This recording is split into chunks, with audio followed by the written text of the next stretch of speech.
Hello friends, today discuss previous CTET previous year question 2023 का जो question है उसी का फर्स्ट पार्ट ऑलरेडी 1 से 10 तक हो गया। आज जो क्लास होगा आज का क्लास 11 से 20 तक होगा। आइए देखते हैं जो फर्स्ट क्वेश्चन क्या लिखा है। देखिए जो फर्स्ट क्वेश्चन लिखा है, जो फर्स्ट क्वेश्चन इसमें लिखा है, इसमें क्या लिखा है, इसमें लिखा है what is difference between mastery goal and performance goal. What is difference between mastery goal and performance goal. देखिए मास्टरी गोल और परफॉर्मेंस गोल का अंतर इसमें पूछा है। जैसे जो लिखा है देखो, mastery goal are focus avoiding failure while performance goal are focused on going approval and recognition from other। दूसरा क्या लिखा है, दूसरा लिखा है mastery goal are focus on improving one own skill, बच्चे के खुद को स्किल डेवलपमेंट कर लिए और understanding of a task. while performance क्या है, परफॉर्मेंस गोल क्या किया है, फोकस क्या है, अचीविंग एंड हाई ग्रेड उसको मिलना चाहिए, उसको है ना high grade receiving external award. जैसे कॉर्पोरेट सेक्टर होता है ना, इसी टाइप का कॉर्पोरेट सेक्टर का क्या होता है, एक वो गोल में मायने रखता है, उनको जो मायने का जो टारगेट दिया जाता है ना उसको अचीव करना है, ये होता है परफॉर्मेंस। हम लोग एक प्राइवेट जो वर्क होता है ये मैनेजमेंट का कॉन्सेप्ट से आया है। एक जैसे प्राइवेट, आप लोग सोचिए जो प्राइवेट का काम उसको मायने में टारगेट दिया जाता है, आपको यही इतना सारा सेल करना है, यही वाला सेल करना है। ये क्या है, ये उनका परफॉर्मेंस होता है, वो उसका गोल नहीं है। गोल क्या है, गोल है बड़ा चीज है, मतलब एक उनका बहुत मतलब एक साल का मान के चलो एक गोल है, लेकिन मायने का जो है उनका परफॉर्मेंस, बहुत सारा परफॉर्मेंस मतलब परफॉर्मेंस जोड़ के एक गोल ही होता है। आइए देखते हैं 3 नंबर ऑप्शन क्या है। थर्ड क्वेश्चन है mastery goal are focus the gaining approval from other while performance goal are focus the avoiding failure. ये तो परफॉर्मेंस गोल फेलियर को अवॉइड करने के लिए है। और तीसरा है देखिए mastery goal are focus the achieving certain level of performance. Certain level of performance नहीं है, सर्टेन लेवल ऑफ परफॉर्मेंस नहीं है, तो ऑप्शन नंबर 4 भी नहीं होगा, ऑप्शन नंबर A1 भी नहीं होगा। मास्टरी गोल फोकस क्या है ना, उनका ओन स्किल अंडरस्टैंडिंग टास्क को डेवलपमेंट है, परफॉर्मेंस फोकस ना achieving the high grade external award, यही होता है। सो क्वेश्चन 11 का 2 इज द राइट आंसर, 11 का 2 इज द राइट आंसर। आइए हम लोग जो नेक्स्ट स्लाइड है ना इसमें लिखा है, आइए थोड़ा देख लेते हैं इसमें क्या लिखा है। इसमें थोड़ा देखते हैं, इसमें जो लिखा है देखिए थोड़ा, जो मास्टरी गोल होता है और एक क्या होता है, एक परफॉर्मेंस गोल होता है। एक मास्टरी गोल के बारे में एक लिखा है, देखिए फोकस डेवलपिंग कॉम्पिटेंसी, उनका understanding individual deserve from to learn and improving skill improve करना है, और gaining the mastery over a subject, एक सब्जेक्ट का ऊपर उनका कितना स्किल होता है और कितना मास्टरी होता है उसी के बारे में, एक उनका कितना कॉम्पिटेंसी है उसको डेवलपमेंट में जो गोल होता है मास्टरी गोल। समझ में आ गया ना। तो आइए देखिए क्या है ना, कोई भी चैलेंज है ना उसको ओवरकम करना है, वो होगा मास्टरी गोल।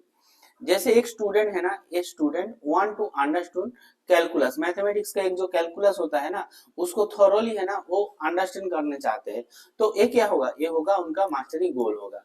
ये म्यूजिशियन प्रैक्टिस डेली प्रैक्टिस करता है, improve their technique his technique, मतलब खुद का जो टेक्निक है ना उसको इम्प्रूव करना चाहते हैं, ये क्या है, ये होता है उनका गोल होता है, ये परफॉर्मेंस नहीं होता है। मान के चलो एक प्रोग्राम हुआ, एक प्रोग्राम के बाद उनको थोड़ा रिवॉर्ड मिला, तो वो क्या है, वो होता है उनका परफॉर्मेंस। देखिए परफॉर्मेंस क्या लिखा है, एक्सटेंसिव मोटिवेशन होता है, उनका goal is the obtain tired recognition and reward and avoiding the embarrassment, उनका जो पनिशमेंट मिलता है उसको वो अवॉइड करना चाहते हैं, इसलिए है ना उसको परफॉर्मेंस अच्छा करना चाहिए। तो यही होता है परफॉर्मेंस में भी, आप लोग को समझ में आ गया। तो इसलिए हम लोग का जो क्वेश्चन है आंसर 2 नंबर, आंसर 2 नंबर जो फर्स्ट जो क्वेश्चन देखिए इसका जो आंसर है जो option number 2 is the right answer. में भी समझ में आ गया। आइए देखते हैं नेक्स्ट जो क्वेश्चन है, नेक्स्ट क्वेश्चन क्या लिखा है। देखिए नेक्स्ट क्वेश्चन यही लिखा है। नेक्स्ट क्वेश्चन देखिए, नेक्स्ट क्वेश्चन क्या लिखा है। नेक्स्ट क्वेश्चन देखिए क्या है ना, सिबलिंग रिलेशन बताया है। क्या है सिबलिंग रिलेशन, देखिए क्या लिखा है, सिबलिंग रिलेशनशिप बारे में बताया।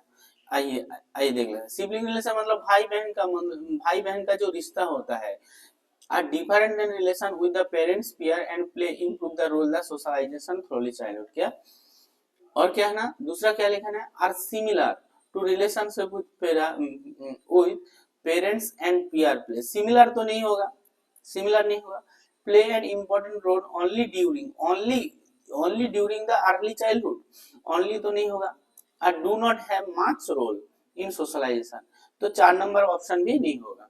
क्या है ना, माता पिता और जो साथियों के साथ संबंध से भिन्न होता है, और क्या है ना माता पिता का जो रिलेशन उससे अलग होता है, और क्या है ना play an important role in socialization throughout the childhood. उसका जो बाल्यावस्था है उसमें क्या है ना सामाजिकरण के लिए एक महत्वपूर्ण भूमिका निभाते हैं। यही बोले हैं सिबलिंग का रिलेशन, मतलब भाई बहन का एक रिलेशन, जो पेरेंट माता पिता का साथ जो रिलेशन है वो थोड़ा अलग है, लेकिन लेकिन क्या बोला है, वो जो सिबलिंग रिलेशन एक सोशलाइजेशन सामाजिकरण के लिए एक महत्वपूर्ण भूमिका, उसका एक रोल बहुत है, यही बोला है। सो 12 का 1 इज द राइट आंसर। आइए देख लेते हैं जो नेक्स्ट क्वेश्चन क्या लिखा है। 13 नंबर क्वेश्चन देखिए, 13 नंबर क्वेश्चन क्या लिखा है, देखिए 13 नंबर क्वेश्चन थोड़ा सा देख लीजिए। 13 नंबर क्वेश्चन क्या लिखा है, असर्शन एंड रीजनिंग का क्वेश्चन दिया है। क्या दिया है, असर्शन और रीजनिंग का क्वेश्चन दिया है।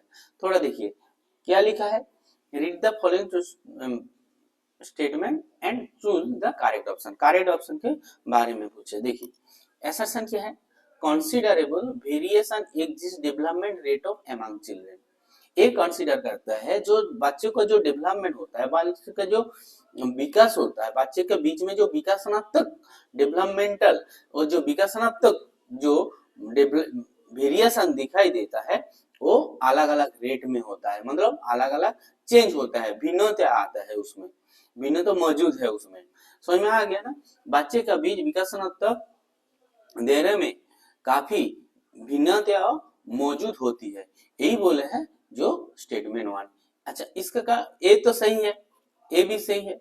डेवलप रीजन क्या है, रीजन देखिए developmental difference are in invertible result of complex interaction the genetic and environmental. तो जेनेटिक एक कहना डेवलपमेंट, एक तो डेवलपमेंटल जो डिफरेंस हर बच्चे का एक एक डिफरेंस का अलग अलग होता है, मतलब डेवलपमेंट का जो ग्रोथ है, डेवलपमेंट का जो रेट है अलग अलग होता है। उसके पीछे कारण क्या है, क्या है ना उसके पीछे वो जो एक कॉम्प्लेक्स इंटरेक्शन, मतलब एक जटिल रिलेशन है। क्या रिलेशन है, एक जेनेटिक एंड एनवायरमेंटल जो फैक्टर है, और जेनेटिक एंड एक्सपीरियंशियल जो फैक्टर वो बहुत मायने रखता है इसमें। तो इसमें क्या होगा, option number 4 is the right answer होगा। क्या ना दोनों तो दोनों सही है, उसके पीछे तो वेरिएशन क्यों आता है, क्या है ना उनका जेनेटिक एंड एक्सपेरिमेंटल जो वेरिएशन आता है वो थोड़ा अलग अलग होता है, इसलिए 4 इज द राइट आंसर। मैं भी समझ में आ गया। और कोई भी डाउट होगा तो जो कमेंट बॉक्स है, कमेंट बॉक्स में कमेंट कीजिए। आइए देख लेते हैं क्वेश्चन नंबर 14। क्वेश्चन नंबर 14 जो लिखा है, क्वेश्चन नंबर 14 को थोड़ा देख लेते हैं। क्वेश्चन नंबर 14 क्या लिखा है, देखिए क्वेश्चन नंबर 14 जो लिखा है, देखिए which of the principle of development is illustrated, मतलब इन द फॉलोइंग स्टेटमेंट। जो बच्चे को है ना डेवलपमेंट कथन विकास का किस सिद्धांत को दोहराता है। देखिए मतलब एक डेवलपमेंट का है ना जो कौन सा स्टेटमेंट, क्या ना चिल्ड्रन हु आर डिप्राइव, मतलब जो वंचित है, क्या कंड्यूसिव एनवायरनमेंट, उसको अच्छे मतलब जो कॉन्वेंट मतलब अनुकूल, इसे लिखे हैं कंड्यूसिव एनवायरनमेंट, मतलब क्या होता है जो अनुकूल वातावरण होता है ना उसको नहीं मिला है।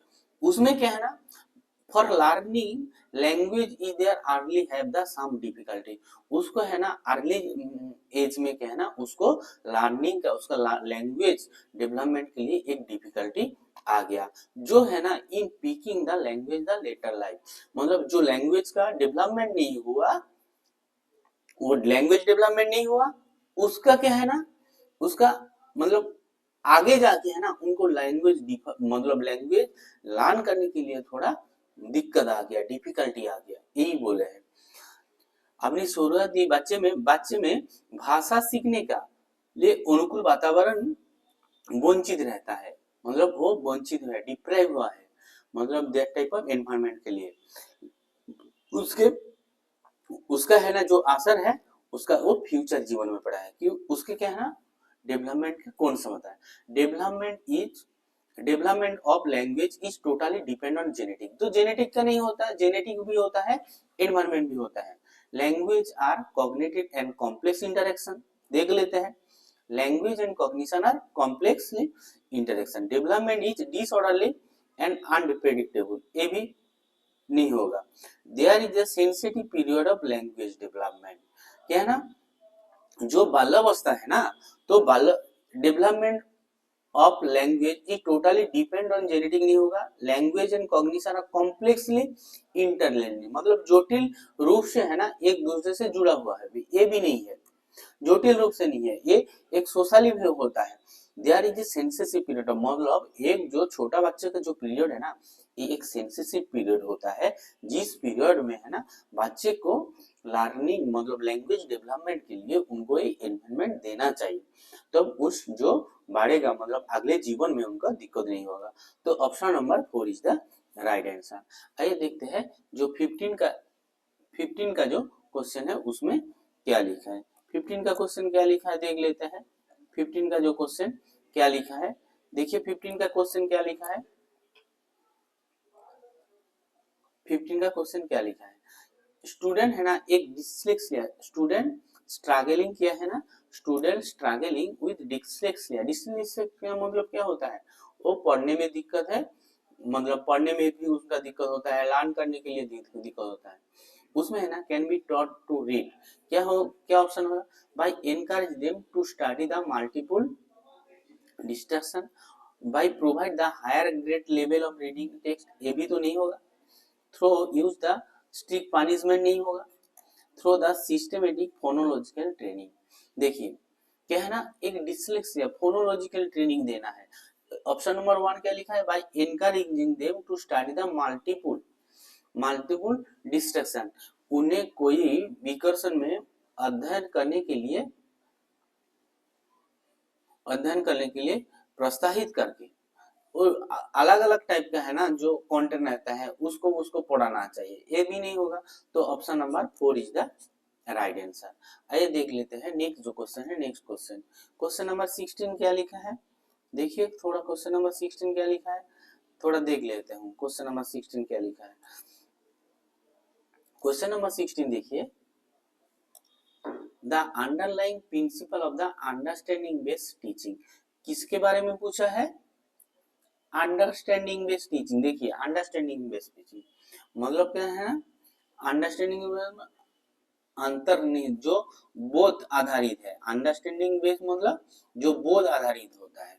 देखिए अभी बोध आधारित में जाना है मेरे को, learning ability and need are diverse which can not be created to without focusing the standard instruction, ये लिखा है।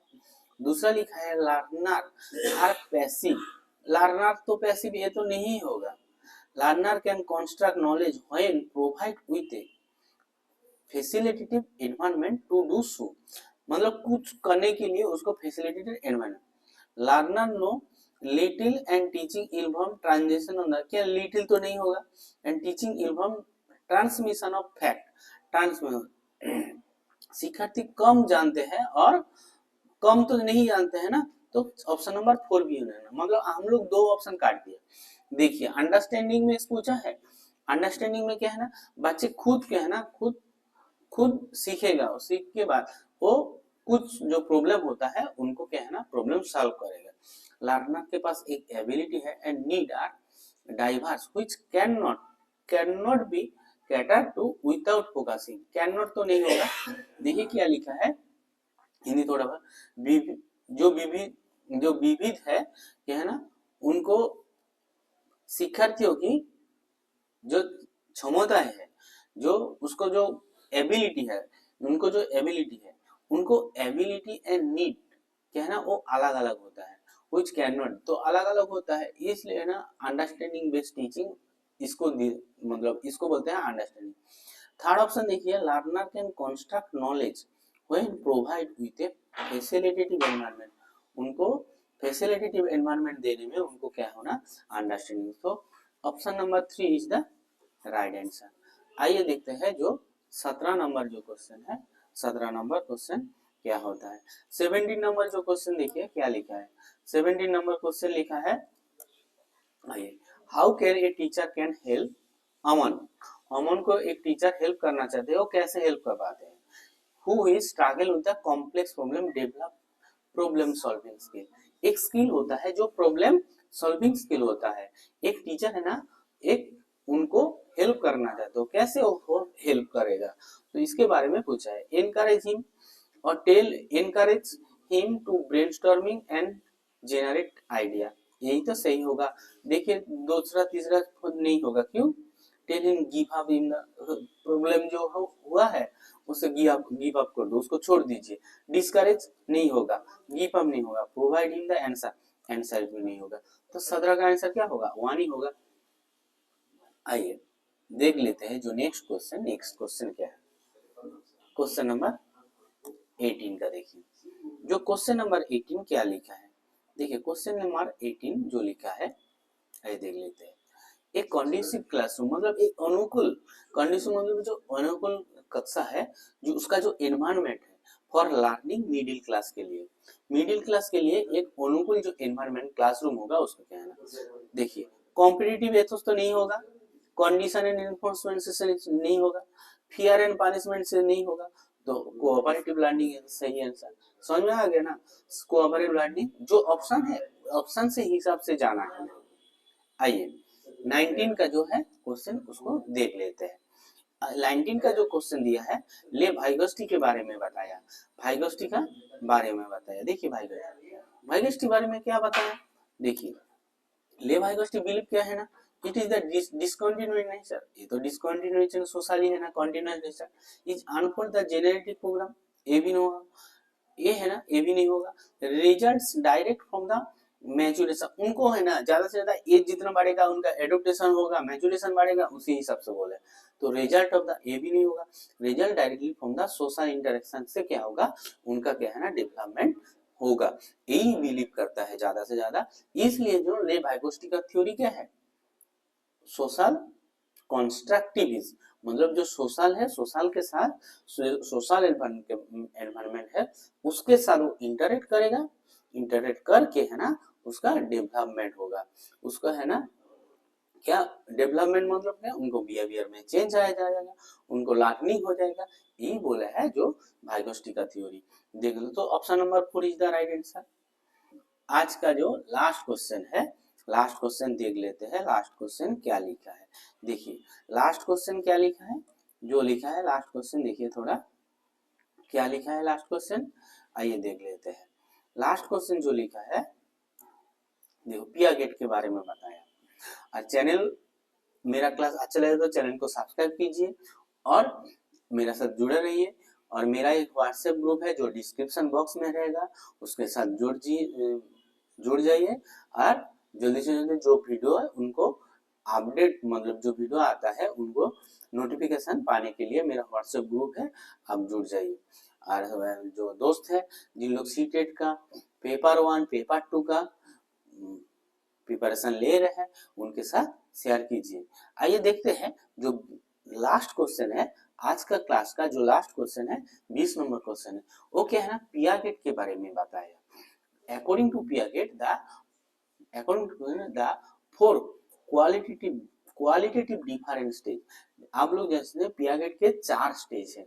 एक होता है क्या है ना sensory motor stage, P operation stage, उसके बाद ऑपरेशन स्टेज, उसके बाद क्या होता है, एक होता है सेंसरी मोटर स्टेज, दूसरा होता है प्री ऑपरेशन स्टेज, उसके बाद होता है प्री ऑपरेशन, उसके बाद ऑपरेशन होता है, उसके बाद फॉर्मल ऑपरेशन भी होता है।